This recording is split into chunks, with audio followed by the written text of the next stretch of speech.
Voltamos com a doutora Regina. Doutora Regina, no seu livro Sexo no Casamento, tem uma passagem que diz que o maior problema enfrentado pelos casais é a ausência de desejo sexual pelo parceiro e pela parceira, né?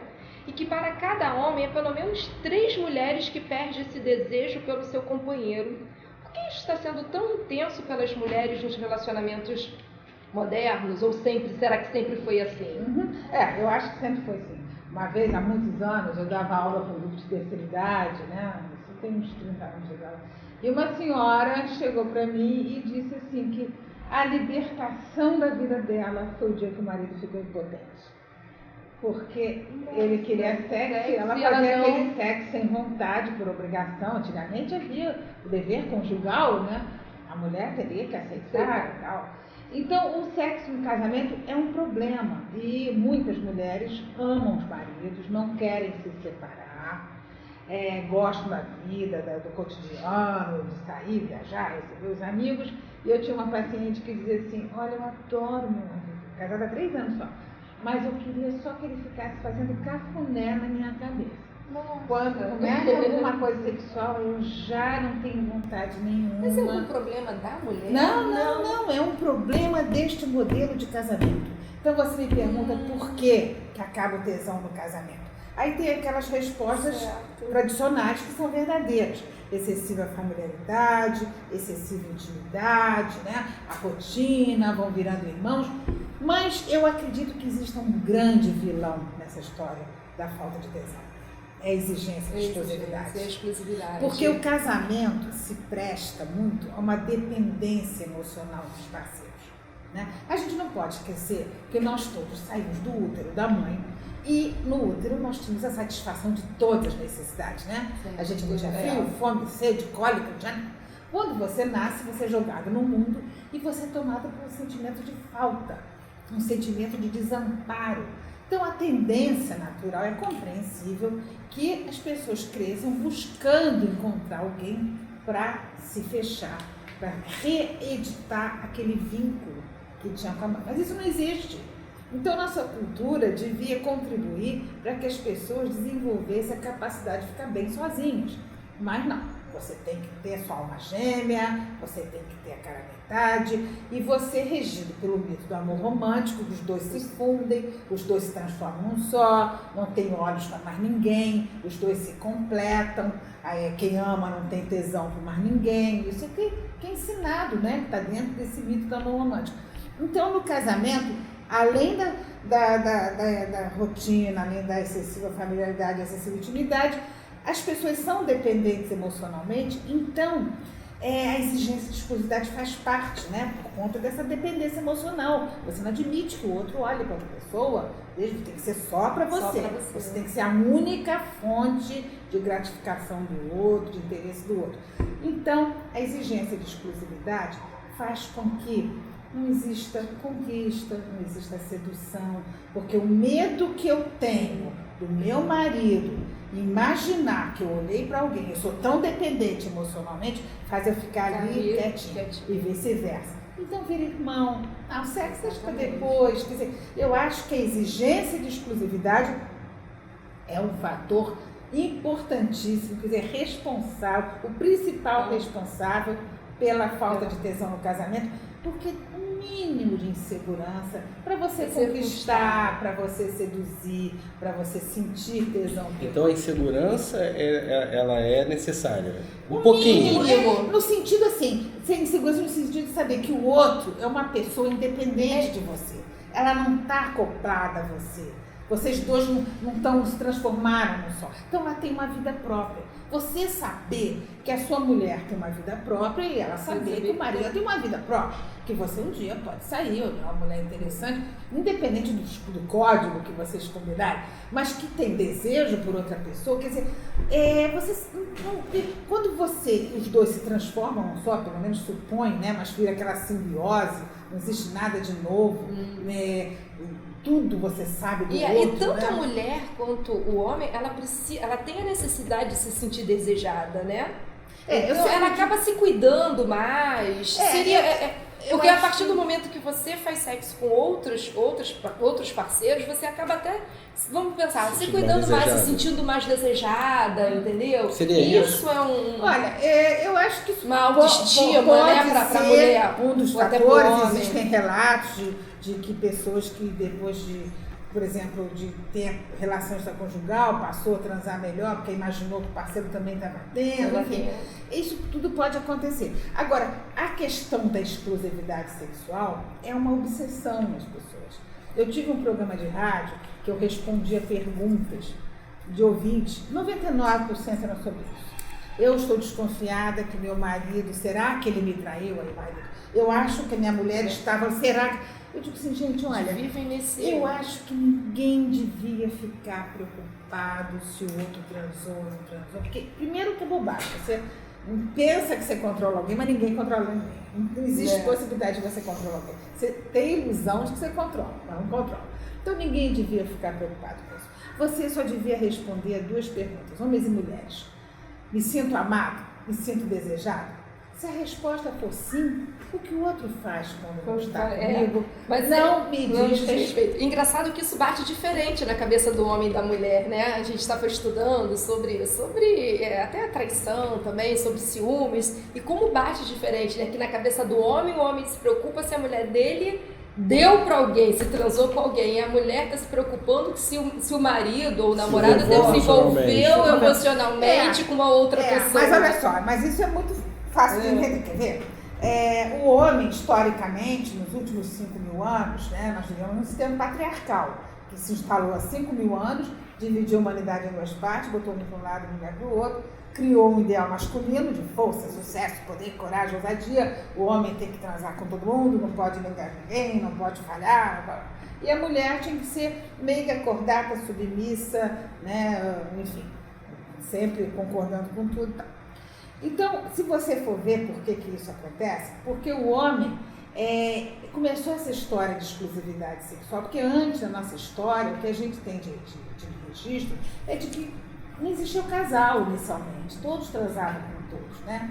Certo. Então existia uma coisa de todos eram filhos de todos, só existia linhagem materna. Quando surgiu a propriedade privada, mais ou menos 5.000 anos, o homem aprisionou a mulher dentro de casa, trancou a mulher, porque ele queria certeza de paternidade para nunca correr risco de deixar herança para o filho de outro. Então a mulher foi aprisionada. Então a mulher ter relação sexual com outro homem, para ele, dentro de uma mentalidade patriarcal, significa que ele não foi macho o suficiente, que não deu conta, não satisfez. Então, para o homem, essa questão da mulher desejar outro homem bate muito séria. Bota em risco, bota ele em xeque diante da masculinidade dele, da competência sexual, que é um ideal masculino, uma exigência que é feita.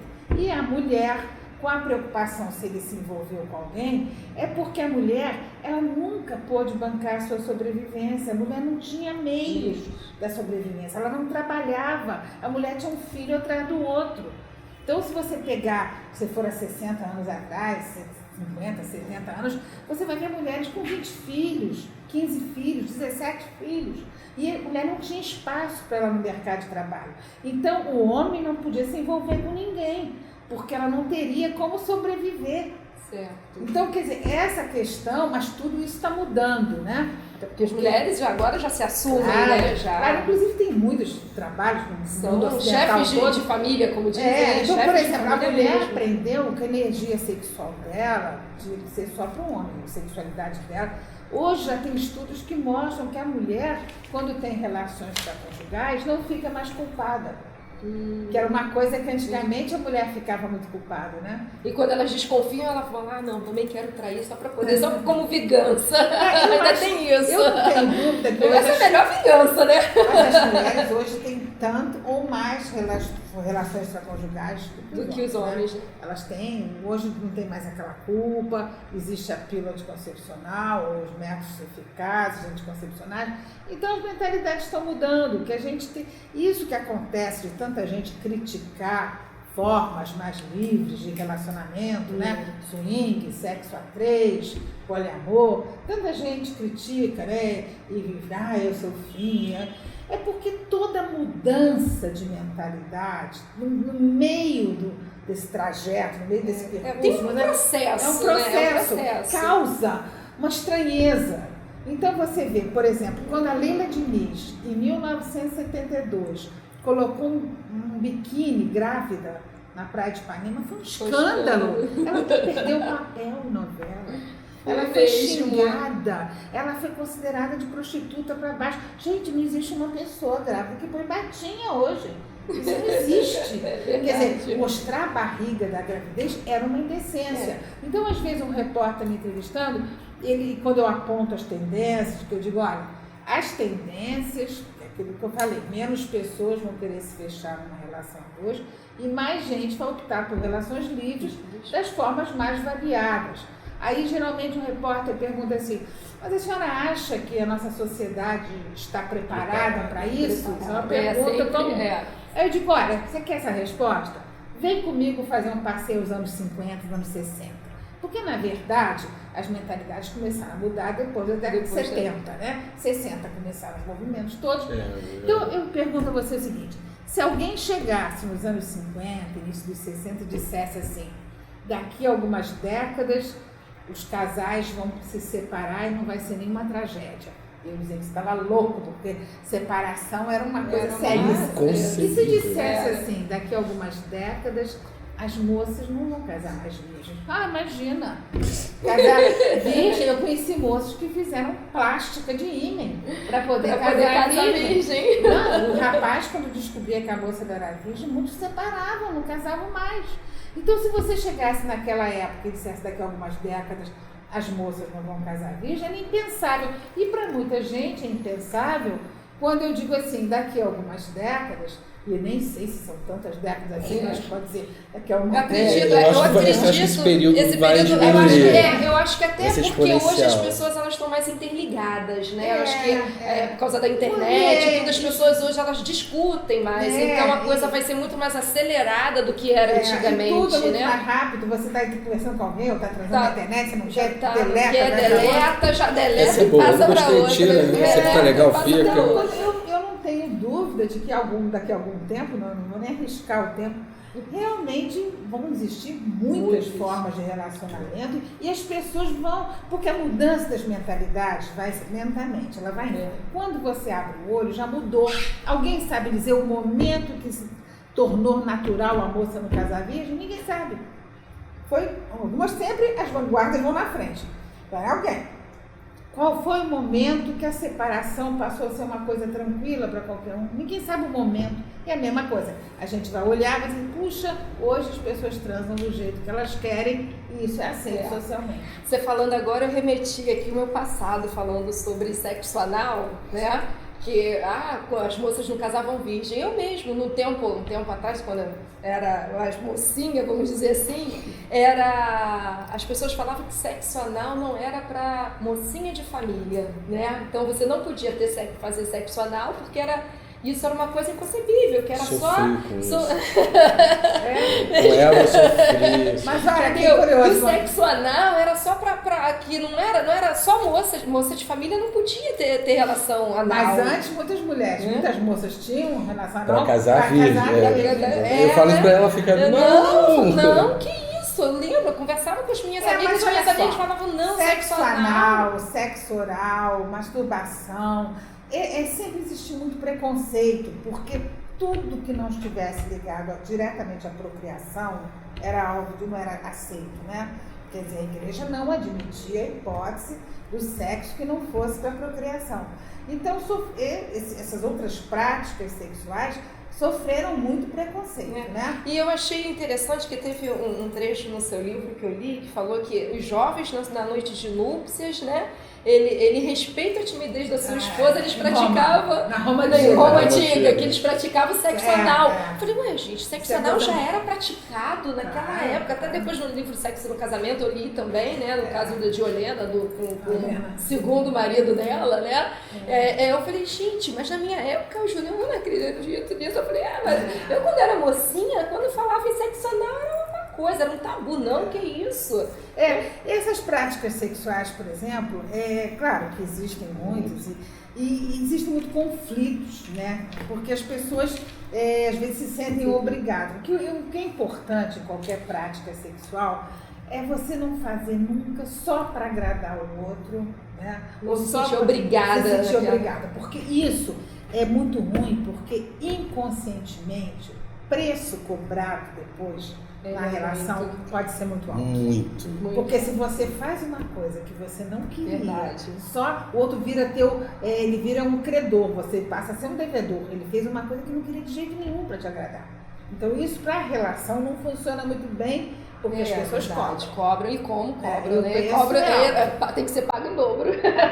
Gente, eu vou cortar esse papo aqui, porque a gente infelizmente por causa de tempo, então a gente volta no segundo bloco do segundo vídeo, ou terceiro bloco do segundo vídeo, não sei, pra gente dar uma continuidade aqui. Qualquer dúvida, pessoal, assim, pode mandar, a gente vai botar aqui embaixo, tanto Permissão Ideal, o Twitter da Regina Navarro, o blog da Regina Navarro, pode mandar a página do perguntas. Face, quer botar telefone também, e-mail, você botar tudo dela. E o nosso. E o nosso.